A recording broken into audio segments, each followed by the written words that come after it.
السلام علیکم ورحمۃ اللہ وبرکاتہ۔ میں محمد عظمت رضا رضوی نظامی استاذ جامعۃ الرضا فاطمۃ الزہرا سنجر نگر اون سورت گجرات درجہ عالمیت کو نور الانوار کا درس دینے جا رہا ہوں۔ رب کریم کی بارگاہ میں دعا ہے کہ حبیب کریم کے صدقے ہمیں آپ کو اعلیٰ ترین کا ذہن عطا فرمائے، قوت حافظہ میں اضافہ فرمائے، سبوں کو علم نافع عطا فرمائے، آمین ثم آمین۔ اللہ رب محمد صلی اللہ علیہ وسلم، نحن عباد محمد صلی اللہ علیہ وسلم۔ اللہم رب اشرح لی صدری ویسر لی امری واحلل عقدۃ من لسانی یفقہوا قولی۔ اللہم رب یسر ولا تعسر وتمم بالخیر وبک نستعین یا فتاح یا فتاح یا فتاح۔ اللہم افتح علینا حکمتک وانشر علینا رحمتک یا ذا الجلال والاکرام۔ بسم اللہ الرحمن الرحیم۔ والتاویل بالاطہار فی آیت التربص۔ صفحہ پلٹیے۔ عطف علی قولہ شرط الولاء وتفریع رابع علیہ۔ ای اذا کان الخاص بینا بنفسه لا يحتمل البیان فبطل تاویل القروء بالاطہار فی قولہ تعالی والمطلقات یتربصن بانفسہن ثلاثۃ قروء۔ چلے ترجمہ دیکھیے، پھر اس کے بعد اس کی وضاحت ترجمہ بھی بغور سماعت کر لیں، اسے یاد کر لیں تو کافی ہے۔ انشاءاللہ اس کا خلاصہ بھی بیان کروں گا۔ ترجمہ دیکھیے، بسم اللہ الرحمن الرحیم۔ اور آیت تربص میں قروء کی تعویل طہر کے ساتھ باطل ہوگی۔ یہ مصنف علیہ رحمہ کے قول شرط الولاء پر معطوف ہے اور خاص کے حکم پر چوتھی تفریع ہے۔ تفریع یعنی چوتھی مثال ہے، یعنی جب خاص بذات خود واضح ہے، بیان کا احتمال نہیں رکھتا ہے، تو اللہ تبارک و تعالیٰ کے قول والمطلقات یتربصن بانفسہن ثلاثۃ قروء، ان میں قروء کی تعویل طہر کے ساتھ کرنا باطل ہے۔ اور اس کی تفصیل یہ ہے کہ اللہ تبارک و تعالیٰ کا ارشاد لفظ قروء طہر اور حیض کے معنی میں مشترک ہے۔ ترجمہ دیکھتی جائیے، یہ قروء طہر اور حیض کے درمیان مشترک ہے۔ تو امام شافعی رحمۃ اللہ تعالی علیہ نے اللہ عز و جل کے قول فطلقوہن لعدتہن کی وجہ سے قروء کی تعویل طہر کے ساتھ کی ہے، اس بنیاد پر کہ لام وقت کے لیے ہے، یعنی ان کو ان کی عدت کے وقت میں طلاق دو۔ فطلقوہن لعدتہن میں امام شافعی رحمۃ اللہ تعالی علیہ نے لام کو وقت کے لیے مانا ہے، لہذا مانا ہوا ان کو ان کی عدت کے وقت میں طلاق دو، اور وہ طہر ہے، کیونکہ بالاجماع طلاق مشروع نہیں کی گئی ہے مگر طہر میں۔ اور امام اعظم ابو حنیفہ رحمۃ اللہ تعالی علیہ نے اللہ تبارک و تعالیٰ کے قول ثلاثۃ کی دلالت کی وجہ سے قروء کی تعویل حیض کے ساتھ کی ہے، کیونکہ لفظ ثلاثۃ خاص ہے، کمی زیادتی کا احتمال نہیں رکھتا ہے، اور طلاق مشروع نہیں کی گئی ہے مگر طہر میں۔ تو جب کوئی شخص اپنی بیوی کو طہر میں طلاق دے گا اور عدت بھی طہر ہو تو دو حال سے خالی نہیں ہے، یا تو وہ طہر عدت میں شمار ہوگا یا نہیں۔ تو اگر وہ طہر عدت میں شمار ہو، جیسا کہ امام شافعی رحمۃ اللہ تعالی علیہ کا مذہب ہے، تو دو طہر اور تیسرے کا کچھ ہوگا، کیونکہ تیسرے کا کچھ حصہ گزر چکا ہے، اور اگر وہ طہر عدت میں شمار نہ ہو اور اس طہر کے علاوہ دوسرے 3 طہر لیے جائیں تو 3 طہر اور کچھ ہوگا۔ دونوں صورت میں اس خاص کا موجب جو کہ وہ ثلاثتن ہے باطل ہو جائے گا، اور اگر عدت حیض ہو اور طلاق طہر میں ہو تو دونوں خرابیوں میں سے کچھ لازم نہیں آئے گا، بلکہ اس طہر کے گزرنے کے بعد جس میں طلاق واقع ہوئی ہے 3 حیض شمار کیے جائیں گے۔ ٹھیک ہے، اتنے کا ترجمہ ہوا۔ اب اس کے آگے دیکھیے یہاں تک، وقد قیل ان ھذا الزام، سے پھر بات الگ ہوگی اور اس کا ترجمہ ہوگا۔ پہلے اتنے کا مفہوم سمجھیے۔ خاص کے حکم پر یہ چوتھی تفریع ہے۔ آپ کو پہلی بتایا گیا تھا کہ شوافی اور احناف کے درمیان اختلافات ہیں کچھ مسائل میں، اور وہ 7 تفریع ہے، 7 مثالیں ہیں خاص کے حکم میں۔ تو اس سے پہلے 3 بیان ہو چکے اور یہ چوتھی تفریع ہے۔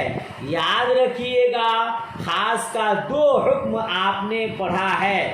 پہلا حکم ہے ان یتناول المخصوص قطعا، کہ خاص مخصوص کو قطعی طور پر یقینی طور پر شامل ہوتا ہے، اور دوسرا حکم آپ نے پڑھا تھا لا يحتمل البیان، خاص بیان کا احتمال نہیں رکھتا ہے کیونکہ وہ خود بین ہے، واضح ہے۔ پہلی 3 مثالیں جو گزری وہ خاص کے دوسرے حکم لا يحتمل البیان کی تھی۔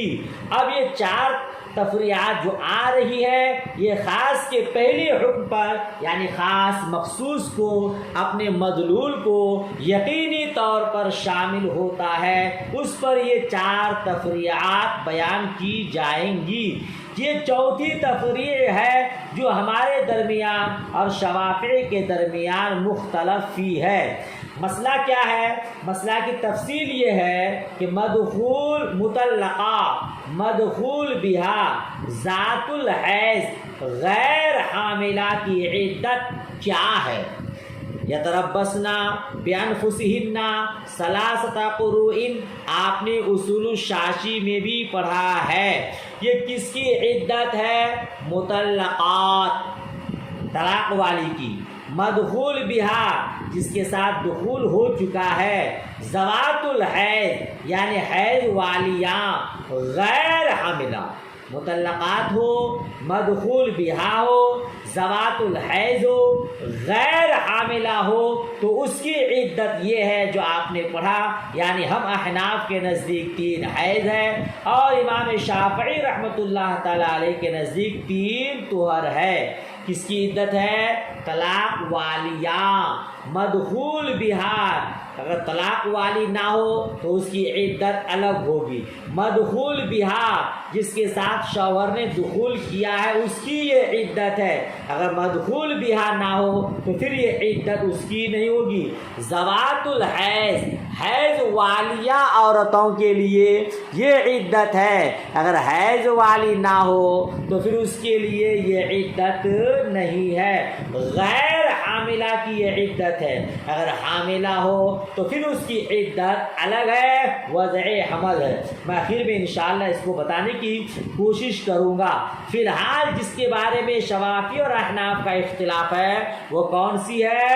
مطلقات، مدخول بہا، ذوات الحیض، غیر حاملہ کی عدت کے بارے میں اختلاف ہے۔ چنانچہ ہم احناف کے نزدیک 3 حیض ہیں اور شوافی کے نزدیک 3 طہر ہیں۔ دونوں حضرات کی دونوں حضرات استدلال پیش کیے ہیں اللہ عز و جل کے قول والمطلقات یتربصن بانفسہن ثلاثۃ قروء سے، یعنی دونوں اسی آیت سے دلیل پکڑتے ہیں۔ مجتہدین کرام ہے، ائمہ مجتہدین اپنی اجتہاد کی بنیاد پر مسائل کا استخراج کرتے ہیں۔ اسی آیت سے احناف نے کہا 3 حیض اور اسی آیت سے شوافع نے کہا 3 طہر۔ خلاصہ اس طرح ہے، یعنی مطلقہ مدخول بیا ذوات العقراء غیر حاملہ عورتیں اپنے آپ کو 3 قروء روکے رکھیں۔ لفظ قروء حیض اور طہر کے معنی میں مشترک ہے۔ حضرت امام شافعی رحمۃ اللہ علیہ فرماتے ہیں آیت میں قروء سے مراد طہر ہے، اور احناف کہتے ہیں قروء سے مراد حیض ہے، یعنی قروء کی تعبیر امام شافعی نے طہر سے کی اور امام اعظم ابو حنیفہ نے حیض سے کی۔ امام شافعی رحمۃ اللہ تعالی علیہ نے قروء سے طہر مراد کیوں لیا؟ ان کی دلیل یہ ہے کہ رب تبارک و تعالیٰ نے ارشاد فرمایا ہے اذا طلقتم النساء فطلقوهن لعدتهن، کہ عورتوں کو طلاق دو، جب تم عورتوں کو طلاق دو تو ان کی عدت کے وقت میں طلاق دو۔ تو آیت سے معلوم ہوتا ہے کہ عدت اور طلاق کا ایک ہی وقت ہے، اور طلاق کے بارے میں سب کا اتفاق ہے کہ طلاق طہر میں دی جاتی ہے۔ شریعت نے طلاق کا حکم دیا ہے تو طہر میں دیا ہے نا، کیونکہ حضرت عبداللہ ابن عمر رضی اللہ تعالی عنہما نے اپنی بیوی کو جب حالت حیض میں طلاق دی تو صاحب شریعت مصطفیٰ جان رحمت صلی اللہ تعالی علیہ وسلم نے حضرت عبداللہ ابن عمر کو رجعت کا حکم فرمایا تھا۔ اس سے معلوم ہوا کہ حیض کی حالت میں طلاق غیر مشروع ہے، وہاں طلاق نہیں دی جاتی، اور جب حیض کی حالت میں طلاق غیر مشروع ہے تو طہر کے زمانے میں مشروع ہوگی، تو ثابت ہوا طلاق کا مشروع وقت طہر ہے، اور لعدتہن اس پر دلالت کرتا ہے کہ عدت کا وقت اور طلاق کا وقت ایک ہی ہے، اور طلاق کا وقت بالاجماع تمام ائمہ کرام کے نزدیک طہر ہے تو عدت کا وقت بھی طہر ہوگا، اور جب عدت کا وقت طہر ہے تو آیت کریمہ والمطلقات یتربصن بانفسہن ثلاثۃ قروء ان میں قروء سے مراد طہر ہوگا، حیض نہیں۔ یہ امام شافعی رحمۃ اللہ تعالی علیہ کا استدلال ہوا اس آیت مبارکہ سے۔ اب احناف کیا کہتے ہیں وہ بھی سماعت کیجئے۔ حضرت امام اعظم ابو حنیفہ رحمۃ اللہ تعالی علیہ حیض مراد لیتے ہیں۔ ان کی دلیل کیا ہے؟ ان کی دلیل لفظ ثلاثۃ سے ہے، وہ اس طرح کہ لفظ ثلاثۃ خاص ہے، معنی معلوم 3 کے لیے وضع کیا گیا ہے۔ ثلاثۃ ایک عدد متعین 3 کے لیے وضع کیا گیا ہے، اور آپ خاص کا حکم پہلے پڑھ چکے، وہ اپنے مخصوص کو مدلول کو قطعی طور پر شامل ہوتا ہے، اس میں کمی زیادتی کی کوئی گنجائش نہیں ہوتی، اور یہ بات اسی وقت ممکن ہے جب قروء سے مراد حیض لیا جائے، طہر نہیں۔ کیوں؟ کیونکہ طہر مراد لینے کی صورت میں لفظ ثلاثۃ پر بغیر کسی کمی بیشی کے عمل ممکن نہ ہوگا۔ کس طرح؟ اس لیے کہ طلاق طہر میں مشروع ہے، تو جب کوئی شخص طہر میں طلاق دے اور عدت بھی طہر ہو، جیسا کہ امام شافعی رحمۃ اللہ علیہ نے فرمایا ہے، تو اس کی 2 صورتیں ہیں۔ ایک یہ کہ جس طہر میں طلاق واقع ہوئی ہے اس کو بھی عدت میں شمار کیا جائے، اور دوسرا یہ کہ اس کو عدت میں نہ شمار کیا جائے۔ اگر عدت میں شمار کرتے ہیں تو ہو جائے گا 2 طہر اور تیسرے کا باز، اور اگر اس کو شمار نہیں کرتے ہیں بلکہ دوسرے 3 لیتے ہیں تو ہو جائے گا 3 اور چوتھے کا باز۔ تو دونوں ہی صورت میں کمی اور زیادتی واقع ہوتی ہے۔ حالانکہ 3 کا عدد ایک متعین عدد ہے جو 2 اور 4 کے بیچ میں ہے۔ اگر 2 روپے 90 پیسہ ہو جائے تب بھی اس کو 3 نہیں کہیں گے، اور 3 روپے 10 پیسہ ہو جائے تب بھی اس کو 3 نہیں کہیں گے، تو عدد متعین پر عمل نہیں ہو پائے گا۔ اور اگر حیض مراد لیتے ہیں اور طلاق طہر میں دیتے ہیں تو ثلاثتن جو خاص ہے اس پر عمل ہو جائے گا، کمی زیادتی کیے بغیر۔ اسی لیے امام اعظم ابو حنیفہ رحمۃ اللہ تعالی علیہ فرماتے ہیں کہ قروء سے مراد حیض ہے، طہر نہیں۔ سمجھ شریف میں بات آ گئی، لہذا طہر میں طلاق دے گا، اور اس کے بعد جو 3 حیض ہوں گے اس میں ان تینوں حیض کو عدت میں شمار کر لیا جائے گا۔ یہاں تک عبارت کا خلاصہ ہو گیا۔ آگے دیکھیں اعتراض، اس کا جواب، پھر اس کے بعد خلاصہ ہوگا۔ وَقَدْ قِيلَ إِنَّ هَذَا الْإِلْزَامَ عَلَى الشَّافِعِيِّ يُمْكِنُ أَنْ يُسْتَنْبَطَ من لفظ قروء بدون ملاحظة قول ثلاث لأنه جمع وأقله ثلاث وهذا فاسد۔ اس کا بھی ترجمہ دیکھیے، پھر اس کا خلاصہ بیان کرتا ہوں۔ اور کہا گیا ہے کہ امام شافعی رحمۃ اللہ تعالی علیہ پر یہ الزام اللہ عز و جل کے قول ثلاثتن کا لحاظ کیے بغیر لفظ قروء سے مستنبط کرنا بھی ممکن ہے، کیونکہ قروء جمع ہے اور جمع کی اقل مقدار 3 ہے۔ کہتے ہیں اور یہ فاسد ہے کیونکہ ممکن ہے کہ جمع ذکر کی جائے اور اسے 3 سے کم مراد ہو، جیسا کہ اللہ عز و جل کے قول الحج اشہر معلومات میں ہے، برخلاف اسماء عدد کے کہ یہ اپنے مدلولات میں نص ہیں۔ اور رہا اللہ تبارک و تعالیٰ کا قول فَطَلِّقُوهُنَّ لِعِدَّتِهِنَّ، تو اس کے معنی یہ ہیں لِأَجَلِ عِدَّتِهِنَّ، یعنی تم ان کو اس طرح طلاق دو کہ ان کی عدت شمار کرنا ممکن ہو، اور وہ یہ ہے کہ طلاق ایسے طہر میں دو جس میں وطی نہ ہو، کیونکہ اس وقت یہ معلوم ہوگا کہ عورت غیر حاملہ ہے، لہذا وہ بغیر شبہ کے 3 حیض عدت گزارے گی، اور طلاق ایسے طہر میں نہ دو جس میں وطی ہو، کیونکہ اس وقت یہ معلوم نہ ہو سکے گا کہ عورت حاملہ ہے کہ وضع حمل کے ساتھ عدت گزارے گی یا غیر حاملہ ہے کہ حیض کے ساتھ عدت گزارے گی۔ اسی طرح حیض کی حالت میں طلاق نہ دو، کیونکہ یہ حیض ہمارے نزدیک غیر معتبر ہے، اور نہ وہ طہر معتبر ہے جو اس حیض کے بعد ہے، تو مناسب ہے کہ دوسرے 3 حیض شمار کرے، اور اس صورت میں عورت پر خواہ عدت دراز ہو جائے گی۔ ٹھیک ہے، یہاں تک کا ترجمہ میں نے کیا۔ اب اس کا خلاصہ دیکھیے، کیا اعتراض ہے، کیا جواب ہے۔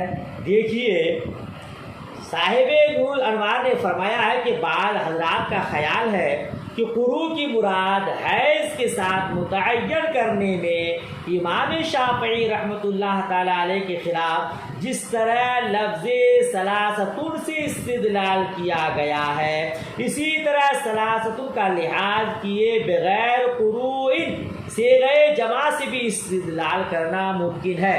اس طرح کے لفظ قروء جمع ہے اور جمع کا اطلاق کم از کم 3 پر ہوتا ہے، اور یہ بات پہلے گزر چکی ہے کہ حیض کے ساتھ عدت گزارنے کی صورت میں 3 پر عمل ہو سکتا ہے، اور طہر کے ساتھ عدت گزارنے کی صورت میں 3 پر عمل نہیں ہوگا، بلکہ 3 میں کچھ کمی واقع ہوگی یا زیادتی واقع ہوگی۔ خود شارح علیہ رحمہ صاحب نور الانوار ہی فرماتے ہیں کہ یہ استدلال فاسد ہے، اس لیے کہ جمع کا اطلاق جس طرح 3 پر ہوتا ہے اسی طرح 3 سے کم پر بھی ہوتا ہے۔ اللہ تبارک و تعالیٰ کا ارشاد عالی شان ہے الحج اشہر معلومات، لفظ اشہر شہر کی جمع ہے اور اس سے مراد شوال، ذی قعدہ اور ذی الحجہ کے 10 دن ہیں، یہی شہر معلومات ہے، انہی مہینوں میں حج ادا کیا جاتا ہے۔ تو اس آیت سے معلوم یہ ہوا کہ جمع کا اطلاق 3 سے کم پر بھی ہوتا ہے، اور جب جمع کا اطلاق 3 سے کم پر ہوتا ہے تو قروء جو صیغہ جمع ہے امام شافعی رحمۃ اللہ علیہ کے خلاف استدلال درست نہیں ہوگا، ہے نا، لہذا اسماء عدد یعنی ثلاثتن سے استدلال پیش کرنا ہی بہتر ہے۔ ایک اعتراض ہوا لفظ قرون سے بھی آپ دلیل پکڑ سکتے ہیں کہ 3 پر جمع کا اطلاق ہوتا ہے، خود صاحب نور الانوار فرماتے ہیں کہ لفظ قرون سے امام شافعی رحمۃ اللہ تعالی علیہ کے خلاف استدلال پیش کرنا درست نہیں ہے، اور اللہ تبارک و تعالیٰ کا قول امام شافعی نے جواب دیا تھا فَطَلِّقُوهُنَّ لِعِدَّتِهِنَّ، اس سے امام شافعی نے دلیل پکڑا تھا کہ عدت کے وقت طلاق دینے کا حکم ہے، تو اس کا خلاصہ اور جواب احناف کی طرف سے یہ ہے کہ لِعِدَّتِهِنَّ میں لام وقت کے لیے نہیں ہے بلکہ اجل اور علت کے لیے ہے، یعنی معنی مطلب اس کا یہ ہے کہ ان کو اس طرح طلاق دو کہ ان کی عدت شمار کرنا ممکن ہو۔ اب اس کی عدت شمار کرنا آسانی کے طور پر ممکن کب ہوگا؟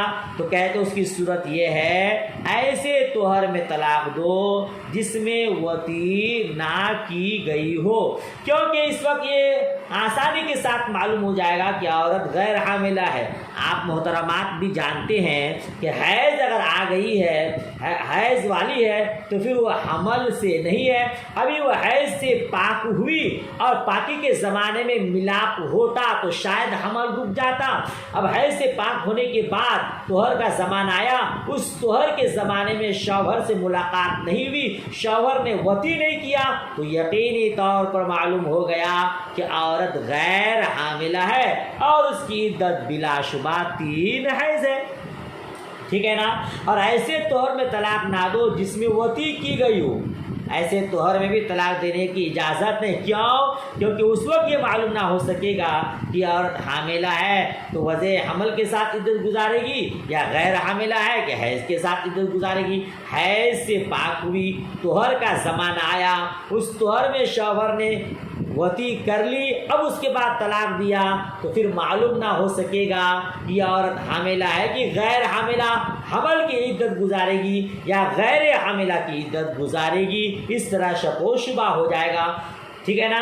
اور اسی طرح حیض کی حالت میں بھی طلاق نہ دو، کیونکہ اس وقت ہمارے نزدیک نہ تو یہ حیض عدت میں شمار ہوگا نہ اس کے بعد والا طہر عدت میں شمار ہوگا۔ مسئلہ یاد رکھیے گا، حیض کی حالت میں طلاق دینے کی اجازت نہیں ہے، لیکن اگر کوئی حالت حیض میں اپنی عورت کو طلاق دے دیتا ہے تو طلاق واقع ہو جائے گی، اور اس کی 3 حیض جو عدت ہے تو یہ حیض بھی شمار نہیں ہوگا، اس کے بعد جو طہر آئے گا وہ بھی شمار نہیں ہوگا، اس طہر کے بعد 3 حیض شمار ہوگی، تو اسی صورت میں عدت بھی بہت لمبی ہو جائے گی اور عورت پریشانی میں مبتلا ہو جائے گی۔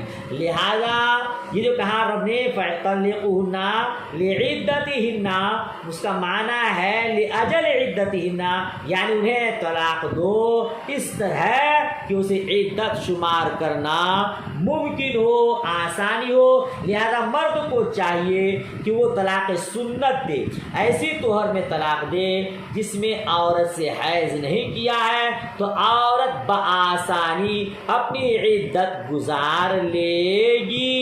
جس طہر میں مرد نے وطی کیا ہے، اب اگر اس میں طلاق دیتا ہے تو عورت کو شبہ رہے گا، شک و شبہ میں مبتلا رہے گی کہ میں حیض کی عدت گزاروں یا حمل کی، ہے نا بھائی صاحب۔ طہر کے زمانے میں جب وطی کر لے گا تو ہو سکتا ہے کہ حمل ٹھہر گیا ہو، سمجھ شریف میں بات آئی تو اس طرح اس کا بھی جواب ہو گیا. ثم لكل واحد منا ومن الشافعی فی هذا المقام قرائن. پھر آگے کی عبارت اور اس کا خلاصہ دیکھیے. عبارت اسی لیے نہیں پڑھ رہا ہوں کہ سبق بہت لمبا ہو جائے گا اور آپ خالی منٹ دیکھیں گے کہ کتنے لمبے سبق پڑھا دیے. سبق وہی ہے, لہذا ترجمہ سنیے. ثم لكل واحد منا ومن الشافعی فی هذا المقام قرائن. کہتے ہیں ہمارے اور پھر ہمارے اور امام شافعی رحمۃ اللہ تعالی علیہ کے لیے اس مقام پر بہت سے قرینے ہیں جو متعدد وجوہات سے نفس آیت ہی سے پیدا ہوتے ہیں. میں نے ان کو بسط اور تفصیل کے ساتھ تفسیرات احمدیہ میں ذکر کیا ہے. ٹھیک ہے, فطالعها ان شئت, اگر تو چاہے تو اس کا مطالعہ کرے. کیا فرما رہے ہیں صاحب نور الانوار علامہ ملا جیون رحمۃ اللہ علیہ فرماتے ہیں قرائن کی مراد متعین کرنے میں احناف اور شوافی دونوں کے پاس ایسے دلائل موجود ہیں جو خود اسی آیت والمطلقات یتربصن بانفسہن ثلاثۃ قروء سے مستنبط ہو سکتے ہیں. میں نے پوری تفسیرات احمدیہ میں ذکر کیا ہے, اگر آپ چاہتے ہیں تو وہاں مطالعہ کریں. آئیے میں آپ کو تفسیرات احمدیہ سے میں شواف احناف نے کیا کیا دلائل پیش کیے ہیں اس کے کچھ جھڑوں کے آپ کو بتا دوں تاکہ جس کو آپ آسانی کے ساتھ یاد بھی رکھیں. خود یہاں صاحب نور انوار فرماتے کہ یہاں یہ مقام پوری تفصیل کا نہیں ہے. وہ کیا ہے, اس کو آپ نے اصول الشاشی میں پڑھا ہے. اصول الشاشی میں آپ نے کیا پڑھا ہے, حضرت امام شافعی رحمۃ اللہ علیہ نے فرمایا آیت میں لفظ ثلاثۃ المؤنث مذکور ہے اور 3 سے 9 تک کے عدد کا قاعدہ یہ ہے کہ معدود اگر مذکر ہوتا ہے تو عدد مؤنث ہوتا ہے اور اگر معدود مؤنث ہوتا ہے تو عدد مذکر ہوتا ہے. پڑھا نا آپ لوگوں نے اصول الشاشی میں. اور قروء کے معنی حیض مؤنث ہیں اور طہر مذکر ہے, تو لفظ ثلاثۃ کا مؤنث ذکر کرنا اس بات کی علامت ہے کہ قروء کے معنی طہر ہیں جو مذکر ہے, اور قروء کے معنی حیض ہوتے تو لفظ ثلاثۃ کی جگہ ثلاث مذکور ہوتا. کیا مطلب, آپ نے پڑھا ہے ثلاثۃ مؤنث ہے اور قروء کا 2 معنی حیض اور طہر. حیض مؤنث ہے, طہر مذکر ہے, لہذا آپ قروء کا معنی طہر لیں گے تو عدد اور معدود کا قاعدہ صحیح ہوگا. اگر قروء سے مراد حیض لیتے ہیں تو عدد اور معدود کا قاعدہ ٹوٹ جائے گا, کیونکہ 3 سے لے کر 9 تک کا قاعدہ یہ ہے کہ عدد مذکر ہو تو معدود مؤنث اور عدد مؤنث ہو تو معدود مذکر. لہذا یہاں لفظ ثلاثۃ عدد مؤنث ہے, لہذا قروء کا معنی وہ لیا جائے گا جو مذکر ہو اور وہ طہر ہے. لہذا ثلاثۃ قروء سے مراد طہر ہوگا تو عدد اور معدود کا قاعدہ ٹھیک رہے گا. اس کا جواب آپ نے سماعت کیا ہے. پھر میں آپ کو بتا دیتا ہوں کہ عدد اور معدود کا جو قاعدہ ہے نحوی حضرات کا 3 سے لے کر کے 9 تک, وہ الفاظ کے اعتبار سے معنی کے اعتبار سے نہیں, اور الفاظ کے اعتبار سے یہاں عدد اور معدود کا قاعدہ فٹ ہے. ثلاثۃ مؤنث ہے, قروء مذکر ہے, تو لفظ میں مطابقت ہوتی ہے, لفظ میں قاعدہ کا اجرا کیا جاتا ہے, قاعدہ کو جاری کیا جاتا ہے. یہاں ثلاثۃ قروء میں ثلاثہ مؤنث, قروء مذکر ہے, عدد اور معدود کا قاعدہ فٹ ہے. معنی اور لفظ میں قاعدہ جاری نہیں ہوتا, چہ جائے کہ آپ کہیں کہ حیض مؤنث ہے اور ثلاثۃ بھی مؤنث ہے. سمجھ شریف میں بات آئی. اس کے علاوہ اور بہت ساری باتیں ہیں, آپ یہاں اس کو یاد کرنے میں شاید کچھ زیادہ ہو جائے. اس کے علاوہ پھر بھی ایک بتا دیتا ہوں. کہتے ہیں شوافی نے یہ دلیل پیش کیا, احناف کی طرف سے اس کا یہ جواب ہوا جو آپ نے ملاحظہ کیا. اتنا سمجھ میں آ گیا. آگے دیکھیے, احناف کی ایک دلیل اسی آیت سے یہ ہے, رب نے فرمایا واللائی یئسنا من المحیض من نسائکم ان ارتبتم فعدتہن 3 اشہر واللائی لم یحضن جس کا معنی مطلب ہے جو عورتیں نا امید ہو گئی حیض سے تمہاری عورتوں میں اگر تم کو شبہ رہ گیا تو ان کی عدت ہے 3 مہینہ، اور ایسی جن کو حیض نہیں آیا اس آیت میں اللہ تعالیٰ نے غیر حائضہ کی عدت عدم حیض کی وجہ سے 3 ماہ مقرر کیا ہے، تو حائضہ کی عدت 3 حیض ہوں گے اور ہر مہینہ ایک حیض کے قائم مقام ہوگا۔ تو جو حیض سے مایوس ہو گئی ہے ان کے لیے 3 مہینہ، اور جن کو حیض آ رہی ہے ان کے لیے 3 حیض۔ سمجھ میں آیا کہ ثلاثہ قروء میں بھی قروء سے حیض مراد ہوگا، طہر نہیں، ٹھیک ہے، کیونکہ قرآن کا ایک حصہ دوسرے حصہ کی تفسیر ہوتی ہے، چنانچہ مشہور ہے کہ ان القرآن یفسر بعض بعضا، ٹھیک ہے نا، بعض قرآن کی آیت دوسرے آیت کی تفسیر بیان کرتا ہے۔ اچھا، دوسری بات آپ جانتے ہیں، حضرت اماں عائشہ صدیقہ رضی اللہ تعالی عنہا سے مروی ہے، رسول پاک صلی اللہ تعالی علیہ وسلم نے ارشاد فرمایا طلاق الامتی تطلیقتان وعدتها حیضتان، باندی کی طلاق 2 ہیں اور اس کی عدت 2 حیض ہیں۔